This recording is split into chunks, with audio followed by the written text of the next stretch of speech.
Welcome to another 21 Hats Dashboard, brought to you by our sponsor, The Great Game of Business. I'm Lauren Feldman, and I'm here with Gene Marks. Welcome back, Gene. Thank you, Lauren. I have missed you. I've been all over the country, Charlotte, Kansas City, Orlando, Tucson, and all I've been thinking about is, when am I going to talk to Lauren again? When? I've been thinking the same thing. Did you learn anything in all those travels? I learned a lot. That's a separate episode. I really should share with you some of these associations that I'm speaking to. They're, manufacturing, distribution, construction, and it's feet on the ground reporting. I go there, I speak my thing, but I'm always there early, so I'm listening to their general business meetings and what's going on in the industry, and it's fascinating, what's going on around the country, and it all depends on so many different factors. But it's another topic for another day. That sounds great. I would love to do that.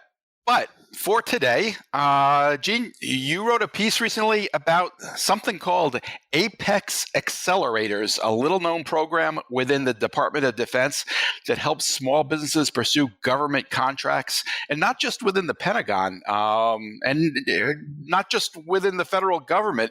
It sounds pretty amazing. Tell us about it. So first of all, thank you for bringing this up, because I stumbled on it. It is doing a piece of Philly Inquirer on just, how you can get help from the government, and it's kind of a big piece, to do that, because there's a lot of different resources in the government. And I stumbled on Apex. And I just want to make sure that, if you're listening to our conversation right now, what this Apex can do for you. There's no shortage of business owners. My clients, the people I speak to, the people my readers that run businesses, everybody wants to do business with the government. You hear about trillions of dollars being spent, by the government in these different bills. And you're like, I'd love to get a piece of this. But then most of us don't, because first of all, we think like, yeah, what's my business going to do for the government? But more importantly, that sounds like a major pain in the neck, like getting certified and figuring out where, and then where do I even start, and how much time do I have to commit, and all that kind of stuff. And it is. I don't want to sugarcoat any of this. But what this Apex does is, again, they're called Apex Accelerators. You can Google them.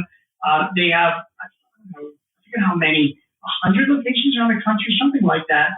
They're part of the Department of Defense, but they basically facilitate businesses with all departments in the federal government.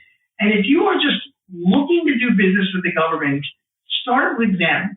Like, I interviewed 3 business owners that wanted to do business with the government. One was like security dogs, like German Shepherds. Another one is like in the manufacturing world, and another one is actually a distribution business, like in the automotive industry. And all 3 of them were like, yeah, we'd like to do business with the government. We're looking to expand, but we don't even know where to start and what to do. We don't have any government contact. We don't know what the hell we're doing. They stumbled on Apex as well. If you reach out to Apex Accelerators, their job is to get you contracts with the government, small businesses. That is their job. So they will, figure out with you what your SIC code is, your standard industry code, Lauren. I think that's what it stands for. Your industry. Yep. They will then match you based on your industry with all open, pending, and to be open government contracts. Then they will say to you, here are the contracts that you can be like bidding bids for. Here's where you go to submit the bids. Then when you start, going through the process, you're going to bang your head against the wall and want to jump out the window because it's a pain in the neck, and you run into all these, all these obstacles. So you go back to Apex, and that's what they do. They'll be like, oh, okay, you need to fill this out, or you need to get this, or you need to answer that, or that's what this means. They literally guide and coach you through the whole process completely for free. And then what they do is, like, there's contracts that are out there that have been awarded already to larger companies that are mandated to use small businesses on their contracts. So these bigger companies they're desperate for small businesses to keep their contract. They got to find small businesses to give money to. So they point you to those companies as well. And then they also are well aware of all the state contracts going on, because the federal government gives money to the states, who then turns it into state contracts. So they point you to those contracts as well. And again, most importantly, they hold your hand and they guide you through the whole thing. So, stop me if I'm yakking too much about this, Lauren, but like each one of these three people I talked to, yes, they have to spend time doing this. It's not like Apex doesn't do the work for you. You still got to go and apply. But these guys, whenever they had a question, they had an individual that was specifically assigned to them at Apex. They just emailed or called them, and an Apex got them the answers. They could move forward. And all three of those people now each have a handful of government contracts that they're working off of. And once you get into the system, you start getting more contracts, because people start to recognize you and, they get confidence and reliability in you. So the takeaway is if you want to do business with the federal government, my advice, Google and find Apex Accelerators, reach out to them. I don't care what you do or what your, what experience you have working with the government. They will get you government contracts. Gina, I'm sitting here and I'm wondering, I've been covering this kind of stuff for more than 20 years. I don't know how I didn't know about this group. And it sounds like you didn't know about them either. How did you stumble upon them? I forget. I mean, I was interviewing somebody with some government office, the SBA or whatever, and they just mentioned like, oh, well, of course, there's an organization, an agency called Apex Accelerators that might help with that. And I was just like, what's that? I've never heard of them before. And then, that's how, I mean? Oh, well, you should talk to this person at Apex at Kutztown University in Pennsylvania. And that's what I did. I remember I interviewed this woman and she's explaining to me what they do. And I'm like, what? Like, am I hearing this right? Like, why doesn't anybody else know? And that's the biggest issue is, creating awareness. They just do such a shitty job at creating awareness among business owners that this is out there. And it's their whole job is to help business owners get, contracts. So, yeah, and isn't that funny, Lauren? Like, you've been doing this, as long as I have. And, first I heard of these guys, and I'm like, geez, I'm going to write about these again, for the Chicago Daily Herald. I'm going to interview some Chicago businesses too. But I don't know. I just think in this right now, the economy that we're in, economy's good, but everybody's looking for more growth and more customers. And, everybody knows the government's spending trillions of dollars. How do I get a piece of that pie? This is where you go. This is where you go.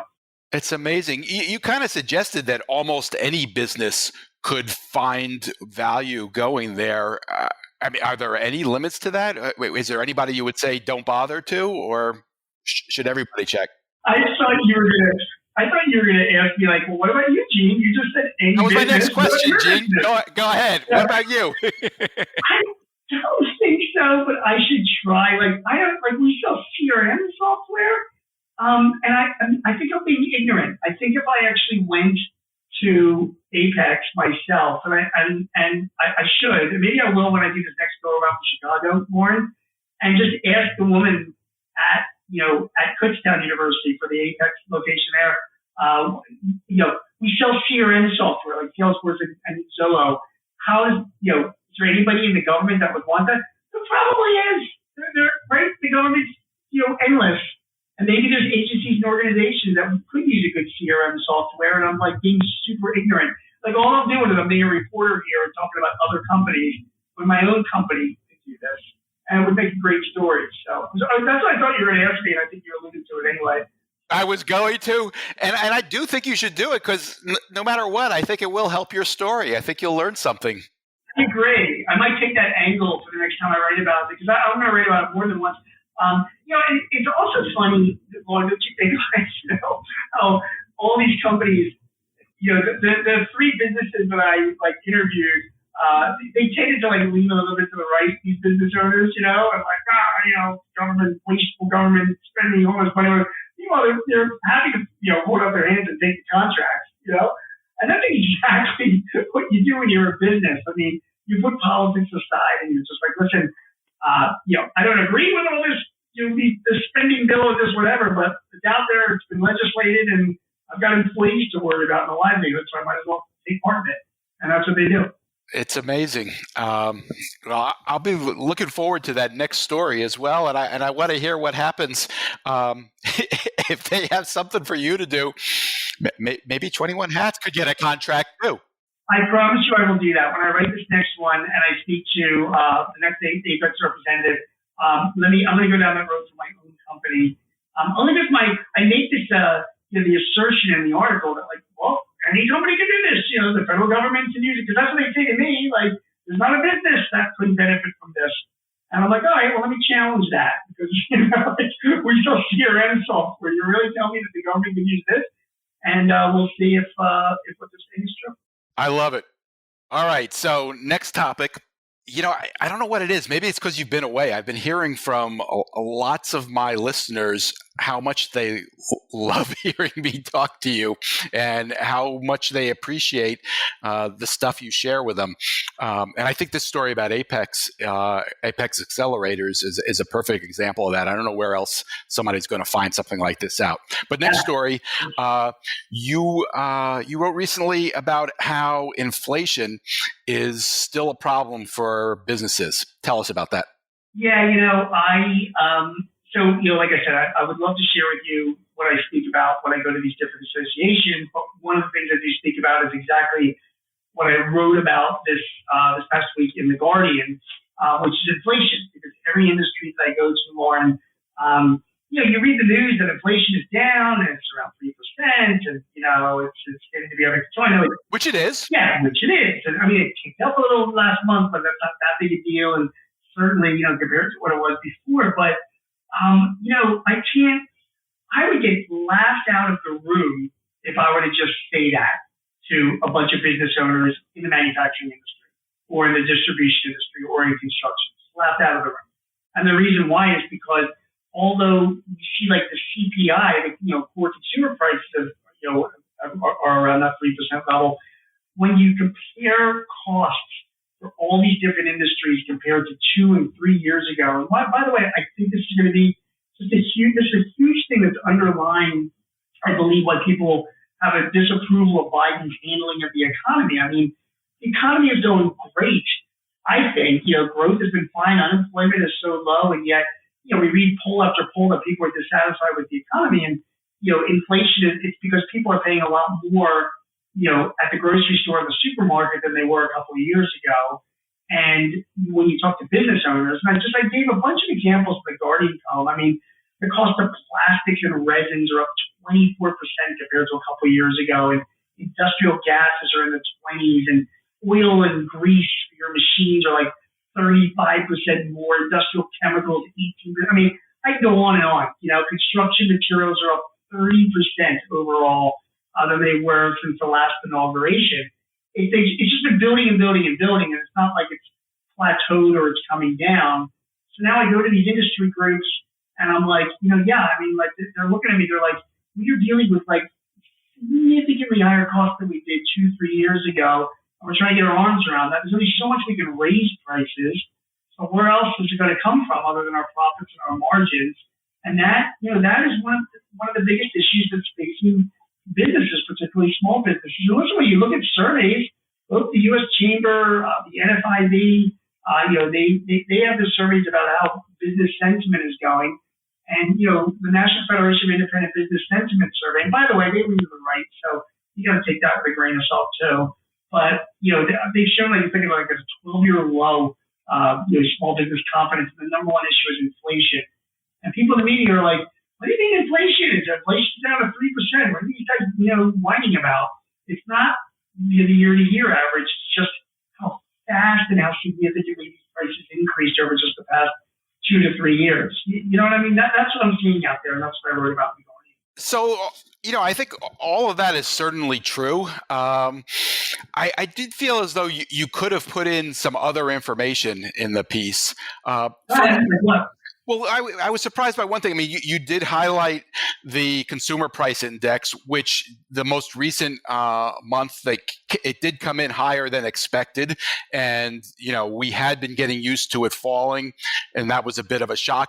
But I think within a week after that, the producer price index came in, and it was a lot calmer. And I'm pretty sure I've heard from you that is the metric that you watch more carefully because it's forward-looking and it's about what businesses actually have to pay. And I think, it was in the 2% plus range, not 3% plus. Am I right about that? You're 100% right. And I've said that in the past. Mostly when we were in the throes of higher inflation, I was looking at the PPI, saying, well, that's going to really tell us if it's going to continue on. And it's not. The PPI, you're absolutely right. As not only has it calmed down, but it's in lower levels than CPI, which basically means the rate of inflation, the rate of increase, it's under control. I mean, it's around for producer prices around 2% or 2.5%. So that's really good news in the sense that inflation is not spiraling out of control up. You know what I mean? It's definitely been tempered. But it still doesn't solve the problem of like our prices being so much higher than they were just a couple of years ago. It's not a lot of businesses to figure out what to do about that. So I think it's just two different things. Which is why, if this was an article on, oh my God, our prices are going to continue to go up and whatever. I mean, I would have looked at the PPI and said, nah, I think we can calm down on that. This column was just like inflation is just still a major problem, and it's because of how fast costs have risen that businesses are still trying to get their arms around. And it's going to take a while for businesses to figure out, to get their arms around that. By the way, I didn't even mention interest rates, Lauren. At an 8.5% prime rate, most of my clients are paying a few points above that. So their cost of capital has just tripled since 2021, 2022. And that is having another big impact on them getting financing and expanding their businesses. So that was sort of where I focused on when I wrote this. It's a fair point, though. Well, along those lines, a couple of other points I would make. One is that you had a line in the piece, I think, along the lines of, you're tying all this inflation to Joe Biden's inauguration, looking at the difference in the prices from when he took office. And then you had a line, I think you said, is this Joe Biden's fault? History will decide. And I felt like that was a bit of a cop-out. I mean, both ways. I think some of it clearly is attributable to his policies. I mean, there's just he pumped a ton of money into the economy, and some of it went directly to business owners. But there's just no denying that, and I don't think anybody doubts that had some impact on inflation. There are also other things that clearly were beyond his control. I mean, he didn't tell Putin to invade Ukraine. He didn't spike gas prices. The supply chain stuff that followed the pandemic isn't really his fault. I think there's some discussion there that's worth having. Yeah. Wait, dude, you were like starting to get me worried. I thought you were going to start blaming Biden for inflation. That doesn't sound like Warren at all. Okay, but no, I think we're in agreement here. There's a lot of different factors that we're too close to it right now to know who's responsible or not. And like any I guess I'm saying I don't think we're too close. I think we know. But here's my main point, and maybe this will surprise you less. If you're going to blame Biden for inflation that was stoked by him pumping money into the economy, you also have to acknowledge that, as you said earlier in this podcast, the economy's going pretty great. And that money that he pumped into it had something to do with that. So I was surprised that in your piece, in which you clearly went out of your way to tag him with the inflation, you didn't mention, by the way, it also had an impact on the economy. And a lot of my clients that I say are in pain also have more revenue than they might if it hadn't been for, some of the Biden administration policies. Fair? I didn't go out of my way to tag him or to blame him. I literally said, if this is fault, history will decide. Regardless, it explains why the president's approval ratings are so low, and it doesn't bode well for him this election year because you can tie all of these higher costs right back to you just trace it back to his inauguration year. Again, not saying that's his fault, but it's really easy to make that case, and his opponents are going to make that case.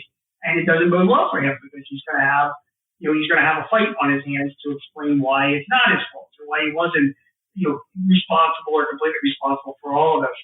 And I think it's another column, to be honest. You know what I mean, right? To dig in to say like, whose fault is this? Should Biden be blamed? I guess that's something else that I can dig into and talk about if it's worth writing about. of this column is just to be like, guys, we talk about inflation coming under control. Businesses themselves are still struggling with much, much higher costs in the past 2-3 years. Regardless of who's to blame, this is what the situation is. I think it explains a lot as to why they're not happy, and they're not happy because they're still struggling with this reality. I hear you. The last point I would make is that when you make the point that this doesn't necessarily bode well for Biden in the next election, if you're really going to deal with that, I mean, you brought that up. I think it might be worth pointing out that his opponent in that next election has said that he's going to raise tariffs on all imports by 10% and on imports from China by 60% or more. I think he said 100% on cars from Mexico. That could have an impact on inflation as well. And if you're going to get into the issue of electability, isn't that worth considering too? Wait a second. Robert Kennedy said that? No, I'm just kidding. But, well played. Trump, the presumptive nominee on the Republican side, regardless of where he's going to run his campaign from, inside or outside of jail, said that he will do just that. By the way, Biden also has announced this past week that he is supporting an increase in tariffs on Chinese goods. Which, by the way, increasing tariffs is just dopey and only hurts American businesses and consumers at the same time. It's just no one seems to, and that's another topic to write about as well. Right? I know that, but by the way, I think I wasn't in favor of it when Trump did it, and I'm not in favor of it when Biden's doing it. But he's not. It's not as extensive a tariff plan as the one that Trump has suggested he will pursue. Making up for it though, and you'll like this being a non-supporter of Trump as you are. I know that Trump is also. He will be very much pushing for to extend all the tax reform stuff that he did back in 2017, which will, if that goes through, will put out great benefits for businesses, but also create great deficits for all we know. And that has to be funded in some way. And if it's got to be funded by the Federal Reserve, that also is going to, it's no different than stimulus spending. So we'll also put inflationary pressures on the economy. And Trump, in his first administration, he didn't show any propensity to cut the federal budget, like quite the opposite. His spending was significant. So, listen, I am not saying that Biden and his team do not have counter arguments to make towards his opponents when it comes to discussing who's at fault and what can be done about inflation. But all I'm saying is that the reality on the ground is that it's killing businesses right now, the higher cost structure. And right now, businesses themselves, Wait, is it really killing businesses? That's actually the one suggestion I was going to make. If I had been your editor on this piece, rather than getting into the political ramifications, I would have loved to have heard more from some of those clients that you mentioned were in pain, or the ones you just referred to as getting killed. I heard what you said about getting laughed out of the room, and I'm sure you're right about that. And there are a lot of businesses confronting this. I would have loved to have heard more from them about how they are coping with it, because you're right. There's a limit to how much you can raise prices, and there's no question that it's a challenge. But the economy's pretty good, as we've both agreed. So not everybody's getting killed by this. No, not at all. But at the same time, and by the way, killing maybe is like too strong a word. I mean, like there's nobody in that room that we're panhandling for pennies. You know what I mean? And by the way, every one of these conferences I go to, they're in like fucking Florida and Cabo and Puerto Rico. And, you know what I mean? Like, life is good. You know what I mean? Trust me, I tell you, they're doing okay. So maybe chilling is not like exactly the right word. It is creating and challenges for these business owners to deal with. And it is, and it has an impact on their profits in many cases. And you were right. There are other businesses that are doing just fine, because like you and I have talked about so many times before, when it comes to the American economy, you can't generalize because it's such a big economy. But again, the cross section of the people that I am talking to are struggling under higher costs.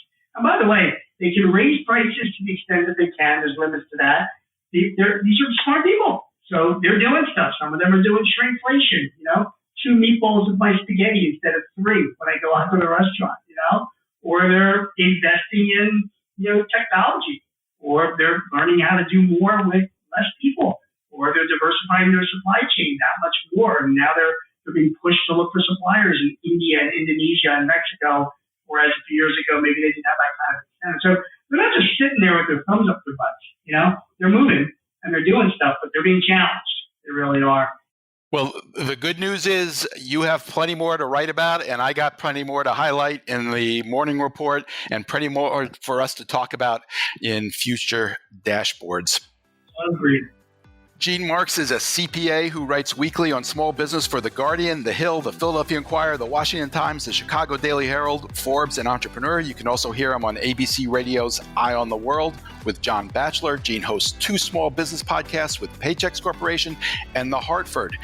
This episode was brought to you by The Great Game of Business, which helps businesses use an open book management system to help build healthier companies. You can learn more at greatgame.com. Thank you, Gene. Are you off traveling again, or are you going to be around for a while? Hopefully we'll see you again in a week.